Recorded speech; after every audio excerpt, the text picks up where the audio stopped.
안녕하세요. 미래에셋증권 리서치센터 투자전략팀의 김성근입니다. 오늘은 이란 전쟁 시나리오와 대응 전략을 주제로 호르무즈 해협을 둘러싼 이슈와 유가 상승에 따른 여러 가지 시나리오를 점검해보는 시간을 갖겠습니다.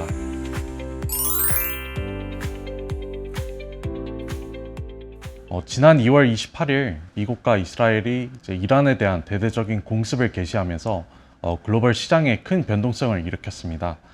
이란과의 전쟁이 금융시장에 미친 영향은 결국 호르무즈 해협의 상황에 좀 딸려 있습니다. 호르무즈 해협은 글로벌 원유 공급에 좀 핵심적인 역할을 수행하는 그런 해협이라고 봐주시면 될 것 같고, 해협의 지리적 위치상 아랍에미리트, 카타르 등 걸프국 그리고 사우디의 원유 수출 중 상당 부분이 거쳐가고 2024년 기준으로 글로벌 원유 및 관련 제품의 한 30%, 그리고 글로벌 LNG 공급의 20%가 이 해협을 통과합니다. 이란이 지속적으로 이 걸프국 내 인프라 그리고 해협을 통과하는 선박을 좀 위협하면서 호르무즈 해협을 통과하는 이 에너지 공급의 안정성에 대한 우려가 좀 부각이 됐고요. 이런 불안정한 환경의 지속 기간에 따라 글로벌 시장에 미친 영향도 좀 달라질 수밖에 없을 것 같습니다.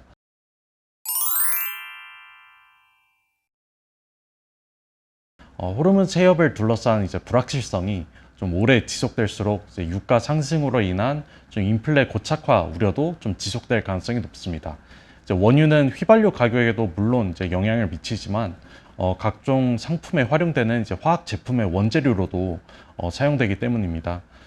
이미 미국 내 인플레이션이 관세로 인한 상승 압력에 좀 노출되어 있어서 인플레이션에 대한 민감도가 좀 고조된 그런 상황인데, 도소매 업체들의 마진을 좀 반영한 PPI 중에 유통 서비스 항목은 올해 1월 전년 대비 2.5%로 급등을 했고, 식품이나 에너지를 제외한 코어 PPI도 전년 대비 0.8% 상승하면서 유가 상승은 이런 PPI 상승 그리고 소비자 물가 상승 압력 이런 것들을 더욱 높일 전망입니다.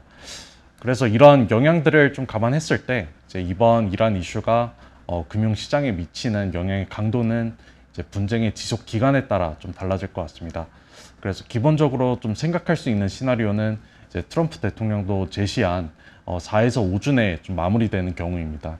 그래서 미국과 이스라엘의 공습으로 인해서 이란의 군사적 역량은 빠르게 좀 저하되고 있는 그런 상황이고, 그리고 과거 이란을 도왔던 동맹국이나 그리고 헤즈볼라를 비롯한 무장 단체도 지금 최근 몇 년간 좀 상당히 약화됐습니다. 그리고 미국 유권자들도 장기 개입을 반대하고 있다는 점도 트럼프 행정부로 하여금 이번 군사작전을 좀 빠르게 마무리하게끔 만드는 요인입니다. 다만 이번 분쟁이 좀 장기화될 가능성도 좀 염두에 둘 필요는 있습니다. 이번 전쟁이 마무리되기 위해서는 두 가지 조건이 좀 요구가 되는데, 일단 친미 성향의 어떤 정권 교체가 일어나든지, 혹은 현 정권이 미국의 핵심 요구인 완전 비핵화 그리고 탄도미사일 프로그램 중단이라는 조건을 좀 수행하는 그런 합의가 필요할 것 같은데요. 그런데 우선 정권 교체 같은 경우에는 이란 시민들의 어떤 자발적 움직임이 좀 요구되는 만큼 일단 불확실한 요소들이 좀 많은 그런 상황이고, 또 외부에서도 정권 교체를 좀 확실히 하기 위해서는 과거 이라크 전쟁 당시처럼 미군이 이란에 직접적으로 좀 진입을 해서 변화를 이끌어내야 되는데, 이거는 공화당 내 세력을 좀 비롯해가지고 대부분의 좀 유권자들이 또 반대하고 있는 그런 상태입니다.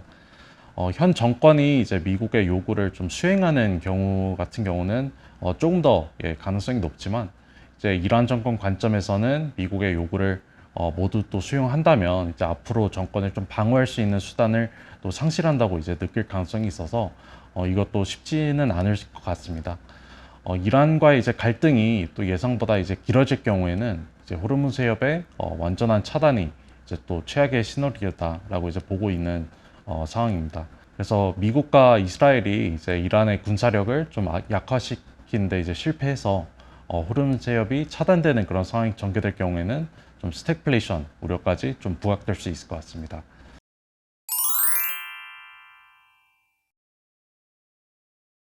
네, 이란 전쟁으로 일정 부분의 좀 유가 상승이 불가피한 이상 단기적으로는 좀 저베타 업종, 뭐 통신이나 필수 소비재, 유틸리티, 헬스케어 이런 업종들을 떠올릴 수는 있겠지만 유가 상승 관련 업종에 조금 더 주목할 필요가 있을 것 같습니다. 과거 유가 상승 국면에서 업종별 수익률을 이제 분석해 보면은 에너지나 조선화학 이 업종들이 유리했다는 점을 좀 확인할 수 있습니다. 해당 업종들의 평균 월 수익률은 3% 이상으로 코스피 평균 대비 가장 높았습니다. 반면 소매, 보험, 필수소비재, 미디어, 호텔 레저 등은 대내외 불확실성이 커졌을 때 전통적인 방어주로 인식되지만 유가 상승 국면에서의 성과는 오히려 좋지 못했습니다. 그리고 이번 이슈가 이제 한국 기업들의 실적 상향 사이클의 방향성을 훼손할 가능성이 낮다라고 판단하고 있습니다.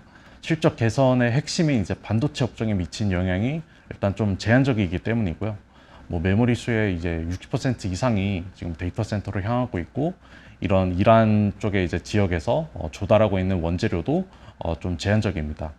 그래서 이익 모멘텀 개선도 이제 좀 지속될 전망이고요. 네, 2026년 코스피 영업이익 컨센서스는 이제 전년 대비 100% 이상 증가해서 반도체의 낙관적인 이익 전망까지 반영하면 약 640조 원까지 높아질 수 있을 것 같습니다.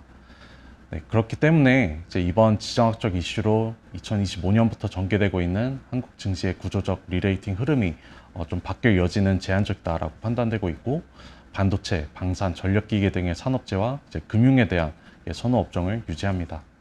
네, 오늘 준비한 내용은 이제 여기까지입니다. 앞으로도 글로벌 이슈에 대해서 꼼꼼히 살펴드리겠습니다. 시청해 주셔서 감사합니다.